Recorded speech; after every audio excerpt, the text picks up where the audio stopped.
Selamat pagi Pak Priyo. Perkenalkan kami dari kelompok 8 di sini akan mempresentasikan hasil kerja dari kelompok kami mengenai profesi dalam aplikasi yang diciptakan oleh PT KAI yaitu Access by PT KAI. Sebelumnya, di sini kami akan memperkenalkan anggota kami terlebih dahulu, yaitu saya sendiri, L. Patricia Gabriel Yudianto dengan NIM 005.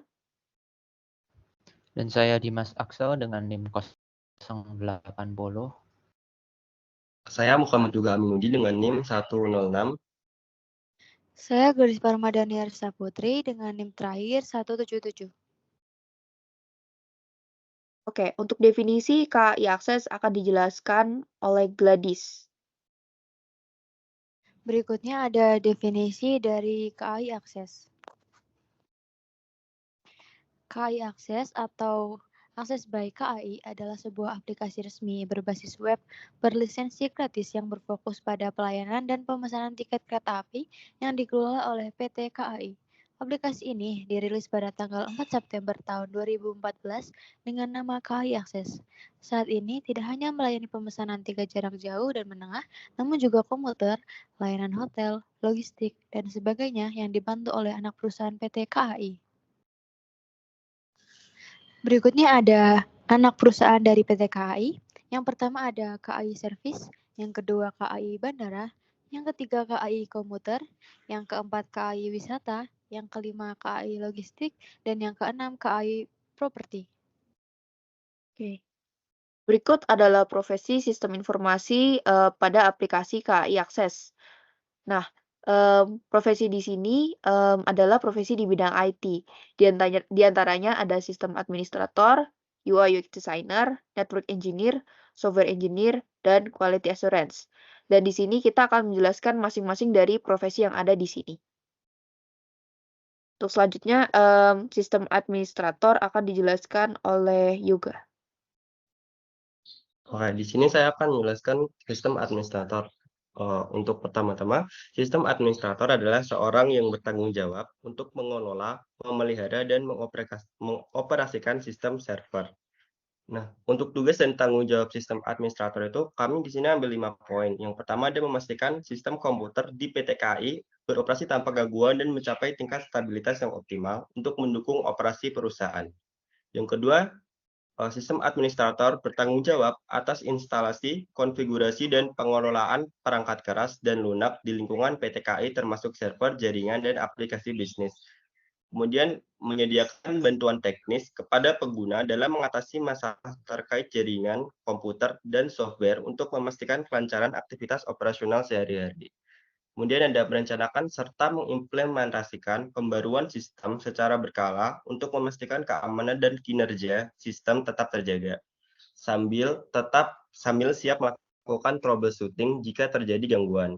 Yang terakhir, tugas dan tanggung jawab sistem administrator adalah mengawasi secara performa jaringan server dan sistem komputer, mengidentifikasi masalah dan mengambil tindakan perbaikan yang diperlukan agar sistem berjalan dengan efisien. Untuk kualifikasi sistem administrator sendiri itu untuk menjadi seorang sistem administrator itu dibutuhkan ijazah S1 dari jurusan Teknik Informatika atau sejenisnya. Kemudian harus berpengalaman di bidang yang sama dan menguasai administrasi pada platform sistem operasi serta memahami jaringan dasar dan penyelesaian masalah software dan hardware. Kemudian, sistem administrator harus mempunyai kemampuan bekerja dalam tim, komunikatif, inovatif, dan memiliki inisiatif serta tanggung jawab, serta kemampuan analisis dan pemecahan masalah yang kuat, dan kemampuan untuk membuat dan mengelola skrip otomatisasi. Untuk jenjang karirnya sendiri, sistem administrator itu dimulai dari sistem administrator. Kemudian itu bisa dispesifikasikan lagi menjadi network administrator, cloud administrator, dan database administrator. Untuk tingkat terakhir ada pada IT manager. Lalu untuk profesi UI UX designer akan dijelaskan oleh saya sendiri, Patricia Gabriel Yudianto. Jadi di sini jadi di sini saya akan menjelaskan terlebih dahulu pengertian mengenai profesi UI UX designer. Jadi apa sih UI UX designer itu? Nah, untuk pengertiannya sendiri sebenarnya terpisah untuk UI designer dan UX designer. Jadi UI designer itu adalah sebuah profesi yang memastikan sebuah tampilan aplikasi atau website sudah sesuai dengan tujuan proyek yang dikembangkan kepada pengguna atau user. Jadi intinya UI itu kita membuat tampilan atau interface-nya agar tampilannya tuh terlihat menarik di mata user dan mmm, ramah untuk dilihat. Lalu untuk UX designer sendiri adalah profesi yang bertugas untuk memastikan bahwa sebuah aplikasi tersebut dapat berjalan dengan logika yang jelas dan relevan sesuai dengan kebutuhan user. Jadi semisalkan contohnya jika kita ingin membuat tombol silang untuk meng-close suatu halaman, biasanya tuh kan ada di pojok kanan atas. Jadi UX designer itu harus tahu user itu biasanya menggunakan tombol untuk kembali dan tombol untuk membuka suatu icon itu ada di bagian mananya supaya dapat dengan mudah digunakan oleh user atau user friendly. Dan di sini ada tugas dan tanggung jawab UI/UX designer, yaitu ada mengumpulkan data untuk PT KAI, mulai dari budgetnya, bidang bisnis, tujuan, target user, dan juga kompetitornya. Lalu mereka juga melakukan riset, survei, analisis, user testing, dan berbagai metode pengumpulan data lainnya untuk memperoleh informasi seputar target pengguna aplikasi Akses by KAI. Dan juga ada mendesain interaksi setiap elemen yang ada di halaman sehingga menggunakan pengguna atau user friendly seperti yang saya sebutkan pada pengertiannya tadi. Dan juga yang terakhir ada menampilkan interface PT KAI dengan keseragaman yang baik dari segi warna, jenis, huruf, gambar, animasi, dan lainnya. Lalu untuk kualifikasinya sendiri, mmm ini saya dapatkan dari langsung dari PT KAI-nya, kualifikasi yang dibutuhkan oleh UX designer di PT KAI, yaitu minimal lulusan D3 jurusan IT atau desain. Lalu yang kedua memiliki pengalaman kerja minimal 3 tahun sebagai UI/UX designer. Yang ketiga memiliki analytical thinking, creative skills, communication yang baik. Yang keempat memiliki pengalaman desain user interface atau UI untuk aplikasi mobile dan aplikasi web based. Lalu ada mahir menggunakan aplikasi desain Photoshop, Illustrator, dan juga yang umumnya digunakan biasanya Figma. Selanjutnya, harus bisa mahir implementasi wireframe, whimsical, dan balsamic. Dan yang terakhir, memiliki pengalaman menggunakan aset yang akan digunakan programmer front-end. Front-end ini biasanya digunakan untuk membuat pembuatan suatu interface pada website. Nah, lalu jenjang karirnya di sini dimulai dari saat menjadi pemula, yaitu disebutnya UI/UX designer, dan naik ke tingkatan selanjutnya ada senior UI/UX designer, lalu ke tingkatan yang lebih tinggi lagi ada head of UI/UX designer, dan yang terakhir tingkatan yang paling tinggi ada product manager. Oke, lalu untuk profesi selanjutnya network engineer akan dijelaskan oleh Dimas. Oke, jadi untuk network engineer, jadi seorang network engineer itu adalah orang yang intinya bertugas untuk membangun serta mendesain sebuah jaringan dalam suatu organisasi atau perusahaan sehingga nanti adanya sistem jaringan di dalam perusahaan tersebut. Dan network engineering ini juga harus memastikan agar jaringan tersebut dapat berjalan lancar dan tidak ada masalah. Jadi pertama, untuk tugas dan tanggungnya, yang pertama dia mengkonfigurasi berbagai peralatan jaringan untuk server. Itu yang menjadi tugas utamanya karena dia yang bertugas untuk membangun jaringan server pada perusahaan tersebut. Kemudian dia juga menyelidiki kesalahan pada jaringan dan jika memang ada kesalahan tersebut, itu segera memperbaikinya serta memberitahu ke atasan kalau misalnya ada masalah di bagian X, di bagian Y, tergantung masalahnya di mana. Dan tentu untuk memperbaikinya itu membutuhkan beberapa skill, soft skill yang akan dijelaskan nanti. Kemudian seorang network engineer juga dia membangun desain jaringan agar dapat secara efektif berjalan. Karena pada intinya membangun jaringan itu relatif mudah, saya yakin untuk seorang network engineer. Tapi membuat jaringan yang efektif dan efisien itu baru membutuhkan kemampuan tertentu. Kemudian dia juga tugasnya itu mengadakan logistik peralatan jaringan. Artinya dia menyiapkan logistik ada apanya untuk peralatan-peralatan Cisco seperti switch, lalu juga router, dan lain sebagainya. Network engineer ini memiliki jenjang karir yang terbilang cukup lurus, yaitu dari junior, kemudian naik menjadi senior network engineer, dan akan berakhir dengan manager network engineer. Lalu untuk kualifikasi network engineer, pertama, dia itu memiliki background pendidikan di IT, entah itu sekolah menengah kejuruan atau dia juga memiliki D3 dan S1 yang berhubungan dengan IT seperti sistem informasi atau teknik informatika atau teknik komputer dan lain sebagainya. Yang kedua, dia juga memiliki kemampuan teknis komputer seperti pemahaman bahasa komputer, jadi yang berhubungan dengan software, dan pemahaman perangkat Cisco yang hardware. Dia juga memiliki kemampuan analisis dan komunikasi soft skill yang baik yang berasal dari pendidikan background IT ya, sedikit dijelaskan. Dia juga lebih diutamakan yaitu seorang yang memiliki sertifikat CCNA atau Cisco Certified Network Associate. Oke, untuk software engineer selanjutnya akan dijelaskan oleh Dimas. Lalu untuk software engineer, dia adalah seorang yang bertanggung jawab mengelola, memelihara dan menganalisis kebutuhan dan desain pengguna dari perangkat lunak yang telah dibuat. Jadi tugas dan tanggung jawab software engineer ini, dia adalah pertama, dia menganalisis kebutuhan pengguna dan kecocokan perangkat lunak. Jadi dia menganalisis mungkin dari setelah uji coba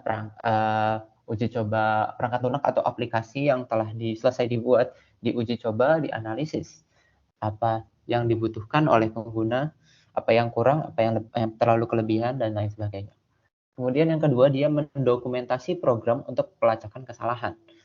Dalam analisis tersebut, dia juga mencari kesalahan-kesalahan yang ada untuk diperbaiki. Lalu dia melakukan kolaborasi dengan program lain dalam analisis kesalahan dalam uji coba perangkat lunaknya tersebut. Dia juga melakukan maintenance sistem dan updating perangkat lunak, lalu dia juga mengujikan keamanan perangkat lunak, dan dia juga adaptasi hardware dengan kebutuhan sesuai sistem perusahaan. Ya, dalam kasus ini adalah PT KAI. Software engineer ini memiliki kualifikasi. Yang pertama, dia berasal dari background pendidikan yang berhubungan dengan IT, misalnya teknik informatika, teknik komputer, ilmu komputer, dan lain sebagainya. Dia juga software engineer ini dikatakan juga berpengalaman dalam pengembangan software dalam kegiatan magang atau pengalaman kerja sebelumnya. Ini dia memiliki pengalaman ya dalam ya secara garis besar dalam menjadi software engineer. Lalu dia memiliki sertifikasi yang berhubungan dengan software engineer. Dia juga memiliki kemampuan komunikasi yang baik serta mampu bekerja dalam tim. Karena kebanyakan pekerjaan seperti ini ya berhubungannya dalam tim-tim. Sehingga diperlukan komunikasi serta analisis yang baik juga. Dia menguasai programming beserta bahasa pemrogramannya, misalnya seperti C++, Java, Python, dan lain sebagainya. Kemudian dia juga memiliki tingkat ketelitian dan analogi logika yang cukup baik karena tugasnya dia jelas, dia menganalisis dan menguji perangkat lunak yang telah jadi. Jenjang karirnya sebenarnya cukup simpel juga. Dia awalnya jadi junior software engineer, kemudian naik jadi senior, dan akan berangkat jadi arsitek atau principal software engineer. Oke. Baik, untuk profesi selanjutnya, quality assurance akan dijelaskan oleh Gladys. Baik, selanjutnya untuk profesi quality assurance, pengertian dari quality assurance sendiri adalah pendekatan sistematis untuk memastikan bahwa produk atau layanan memenuhi standar kualitas yang ditetapkan. Hal ini melibatkan perencanaan, implementasi, evaluasi, dan perbaikan terus-menerus terhadap proses produksi atau pengembangan untuk memastikan bahwa produk atau layanan tersebut memenuhi harapan pengguna dan persyaratan yang ditetapkan. Secara singkatnya, quality assurance adalah memastikan bahwa produk atau layanan yang dibuat sesuai dengan standar kualitas yang ditetapkan, serta mereka melakukan pengujian, pemantauan, dan perbaikan jika diperlukan agar produk atau layanan tersebut memenuhi harapan pelanggan. Untuk tugas dan tanggung jawab quality assurance, yang pertama, merancang dan mengeksekusi rencana pengujian yang komprehensif. Yang kedua, melakukan pengujian fungsional, pengujian keamanan, pengujian kinerja untuk memastikan kualitas aplikasi. Yang ketiga, merekam dan melaporkan bug atau masalah yang ditemukan selama pengujian. Yang keempat, komunikasi dengan tim pengembang untuk memastikan tentang perubahan yang diperlukan dan memperbaiki bug yang ditemukan. Yang kelima, ada melakukan regression testing untuk memastikan perubahan baru tidak mempengaruhi fungsionalitas. Yang keenam, memastikan bahwa aplikasi memenuhi standar kualitas perusahaan dan pengguna akhir. Yang ketujuh, mengelola dokumentasi pengujian dan menyimpan catatan pengujian. Berikutnya ada jenjang karir dari quality assurance. Yang pertama, quality assurance junior. Yang kedua, quality assurance analyst. Yang ketiga, quality assurance engineer. Yang keempat, quality assurance lead. Yang kelima, quality assurance specialist. Dan yang terakhir, quality assurance manager.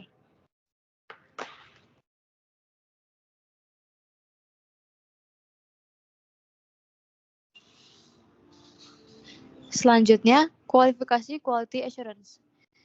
Yang pertama, minimal D3 dari jurusan teknik informatika, sistem informatika, teknik komputer, atau manajemen informatika. Yang kedua, memiliki pengalaman sebagai IT Quality Assurance atau proyek pengembangan aplikasi minimal 1 tahun. Yang ketiga, memiliki kemampuan riset dan analisis data. Yang keempat, memiliki pengetahuan terkait standar kualitas. Yang kelima, memahami dan menggunakan version control tools seperti GitHub dan GitLab. Dan yang terakhir, memiliki kemampuan komunikasi yang baik karena pada quality assurance mereka juga dapat bekerja dalam kelompok. Baik, jadi kesimpulan dari informasi yang sudah kita sampaikan tadi, yaitu bahwasannya PT KAI itu mengembangkan sebuah aplikasi yang bernama Access by PT KAI tadi. Jadi KAI Access itu adalah aplikasi yang memudahkan kita para pengguna dalam pemesanan tiket online untuk kereta api. Nah, dalam pengembangan dan pengelolaan aplikasinya itu ada berbagai profesi dalam bidang IT yang terlibat dengan tanggung jawab masing-masing. Seperti yang kita sebutkan tadi, bahwasanya yang tadi itu ada 5 dalam aplikasinya, yaitu ada sistem administrator, yang dimana dia bertanggung jawab atas infrastruktur komputer dan jaringan. Lalu ada UI UX designer, yang dimana mereka merancang interface user agar mudah digunakan. Lalu ada network engineer, mereka mengatur dan memelihara peralatan jaringan. Yang keempat ada software engineer, mereka mengembangkan perangkat lunak sesuai kebutuhan. Dan yang terakhir ada quality assurance, mereka memastikan bahwa kualitas aplikasi tersebut berjalan dengan baik. Lalu melalui kerjasama antara profesi-profesi ini, diharapkan aplikasi Access by KAI dapat berjalan dengan lancar dan memberikan pengalaman user yang baik bagi para penumpang kereta api. Dengan demikian, PT KAI dapat terus meningkatkan layanannya dan memenuhi kebutuhan transportasi masyarakat secara efektif. Baik, sekian presentasi dari kami kelompok 8. Mohon maaf jika ada kesalahan dalam penyampaian kami. Terima kasih.